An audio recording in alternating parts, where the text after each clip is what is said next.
On a quiet Tuesday morning in March 2021, 34-year-old Kelsey Emerson left her suburban Nashville home to run a quick errand. She never came back. No texts, no calls, no signs of struggle. For 3 days, detectives found nothing until they unlocked her laptop. And what they found on her search history didn't just break the case. It revealed a nightmare Kelsey had been trying to outrun for months.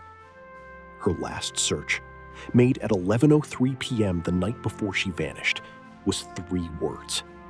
Words that turned a missing persons case into a hunt for something far darker.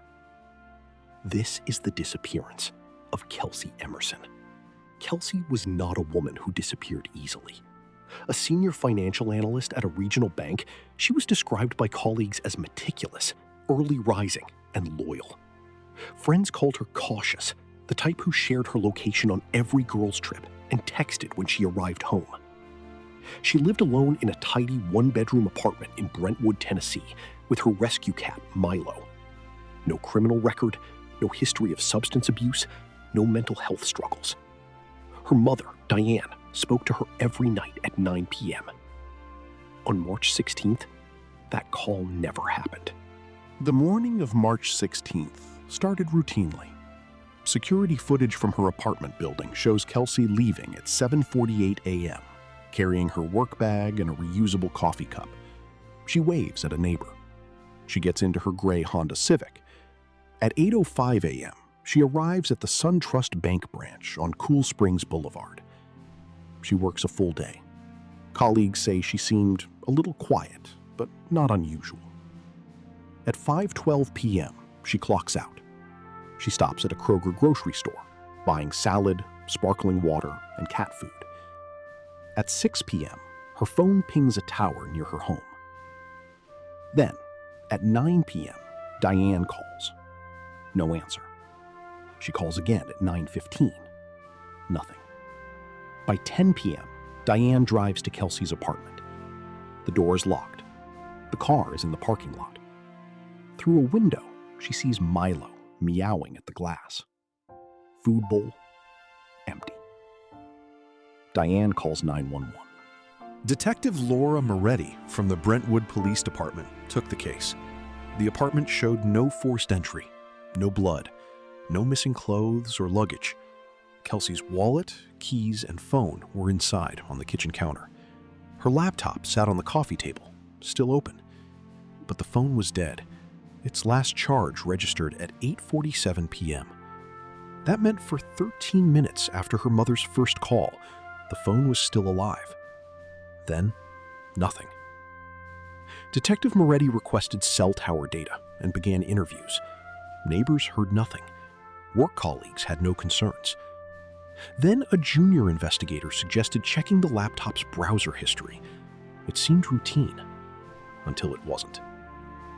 The laptop was password protected, but Kelsey had saved her login credentials in a notes app. Smart woman, but this time, that note became a window into her private terror. The search history from March 1st to March 15th was normal. Recipes, weather, work spreadsheets.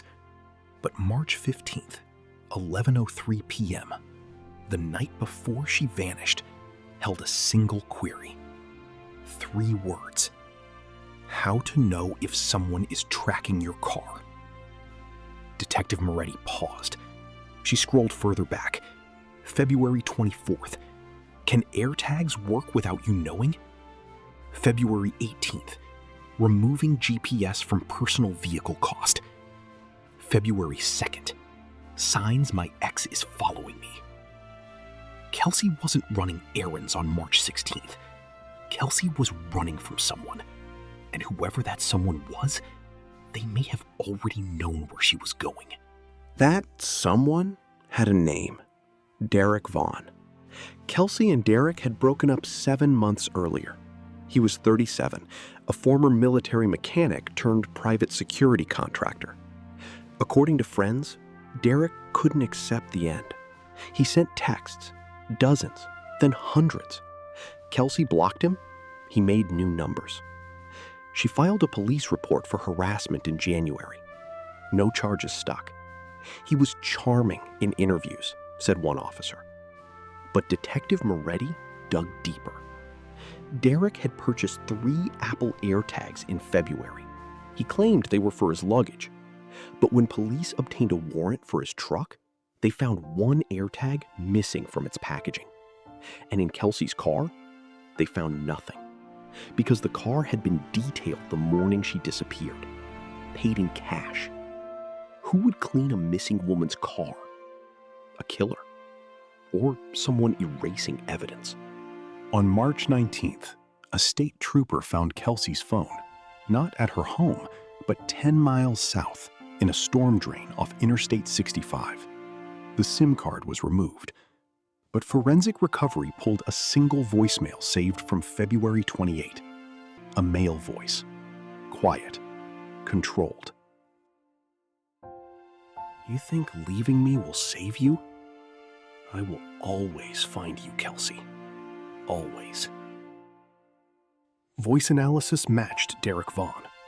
Meanwhile, cell tower data placed Derek's phone within 200 yards of Kelsey's apartment at 10:15 p.m. on March 16th, the same night her phone died.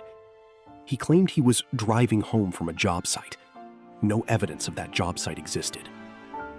Detective Moretti obtained a warrant for Derek's property, and in a storage unit rented under a fake name, they found a shovel, bleach, work gloves, and a single strand of dark blonde hair. Derek Vaughn was arrested on March 22nd, charged with second-degree murder and stalking. To this day, Kelsey's body has never been found. But a jury didn't need a body. They had the search history, the AirTag receipt, the voicemail, the bleach, and a witness, a gas station clerk 50 miles away who saw Derek driving Kelsey's car at 2 a.m. on March 17th. In November 2022, Derek was convicted and sentenced to 35 years without parole. He has never revealed where he hid Kelsey's remains. Kelsey's mother, Diane, now advocates for stalking victims and GPS tracking laws. She keeps Kelsey's laptop on her desk, not to remember the horror, she says, but to remind lawmakers that a woman's last search should never be a warning she had to find herself. Kelsey Emerson vanished without a trace, but her searches left a trail, and that trail led straight to the truth. If you or someone you know is being tracked or harassed, contact the National Stalking Helpline. Links are in the description. Sometimes the most chilling search is the one that saves a life.